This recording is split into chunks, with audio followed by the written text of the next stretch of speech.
প্রায় অনেকদিন আগের কথা। এক ছিল ধনী পশুপালক। সে বাস করত এক নদীর ধারে শস্য ক্ষেতের পাশে। তার ছিল একটা বলদ আর একটা গাধা। একদিন বলদটা গোয়ালে ঢুকে দেখল গাধাটা ঘাস পাতা খেয়ে বিছানার ওপরে শুয়ে নাক ডাকছে। রোজ গাধাটার পিঠে চড়ে ক্ষেতের চারপাশে ঘুরে আসতো তার মালিক। গাধার আর কোনো কাজ থাকতো না, তারপরই গাধার ছুটি। খেয়ে দিয়ে ঘুমানো ছাড়া তাকে আর কোনো কাজ করতে হতো না। বলদ যখন গোয়ালে ঢুকলো তখনই গাধার ঘুম ভেঙে গেল। বলদটা দুঃখ করে বলল, তোমার কি শোক ভায়া? দিব্যি খাচ্ছ দাচ্ছ আর ঘুমোচ্ছ। এরকম সুস্বাদু খাবার আমি চোখেও দেখিনি। এই সময় ওদের মালিক গোয়ালের পাশ দিয়ে যাচ্ছিল। বলদের কথা শুনে সে থমকে দাঁড়িয়ে কান খাড়া করে রইল। বলদ বলতে লাগলো, আমার মতো তো তোমাকে খেটে খেতে হয় না ভাই। এই দেখো, খেটে খেটে শরীরটা আমার কেমন হাড় বেরিয়ে গেছে, আর তুমি ঘুমিয়ে ঘুমিয়ে তোমার দেহটা কেমন নাদুস নুদুস হচ্ছে। কখনো কখনো তোমার পিঠে চেপে একটু আধটু ঘুরে আসে মালিক, তারপর সারাদিন তোমার ছুটি। আর আমার দেখো, সেই যে সাত সকালে ঘাড়ের লাঙল চাপায়, সন্ধ্যের আগে আর রেহাই পায় না বন্ধু। বলদের কথা শুনে গাধার বড় দুঃখ হলো। বলল, শোনো বন্ধু, তোমাকে আমি একটা ফন্দি শিখিয়ে দিই।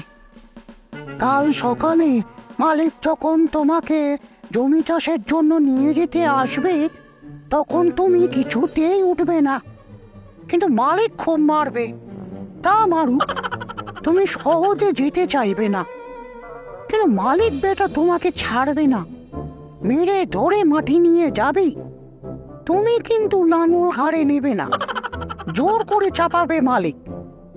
কিন্তু দুই একবার টেনেই ধপাস করে মাটিতে শুয়ে পড়বে।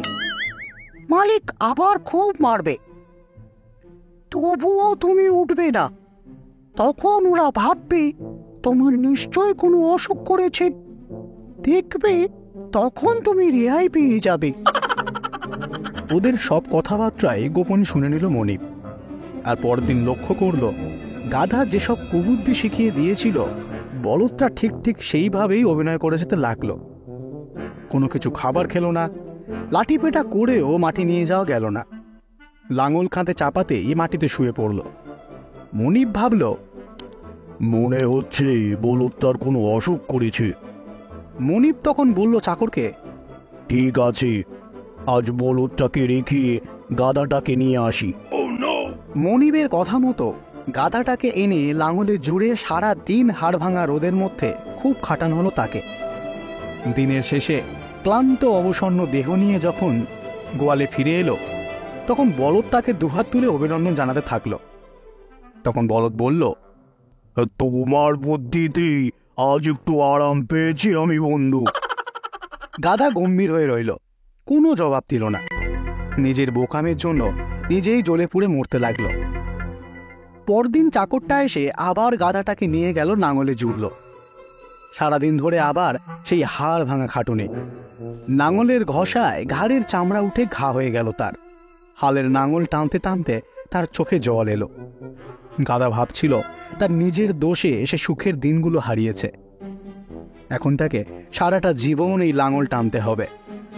তখন গাধা ভাবল, না না, এর একটা উপায় আমাকে বের করতেই হবে। সন্ধ্যাবেলা গোয়ালে ফিরে গাধাটা কোনো কথাবার্তা না বলেই শুয়ে পড়ল।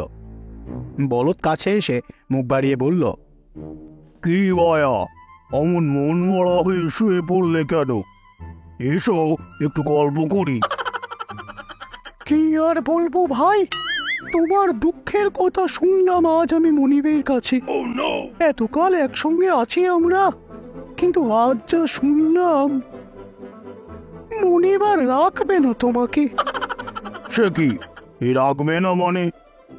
এই শুনে বলদটা আঁতকে উঠল আর বলে উঠল, তবে কি মেরে ফেলবে না তো?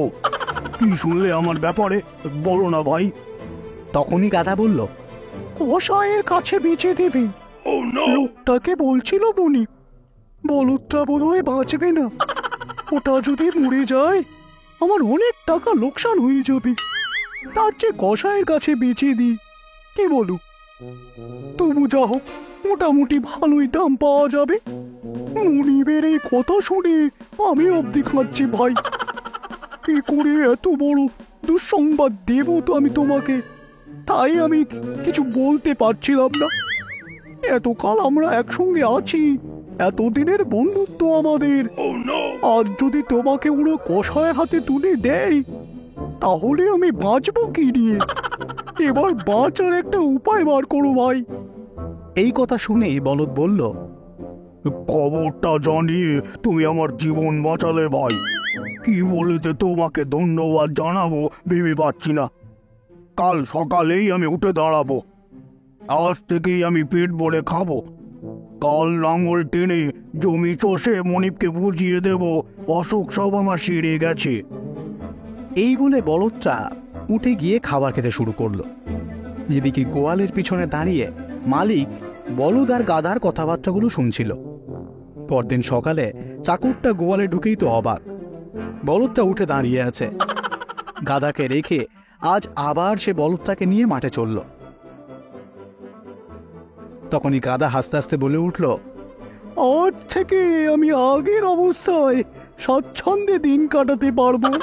এই গল্পের নীতি কথা হলো, অতিরিক্ত বুদ্ধি ভালো নয়।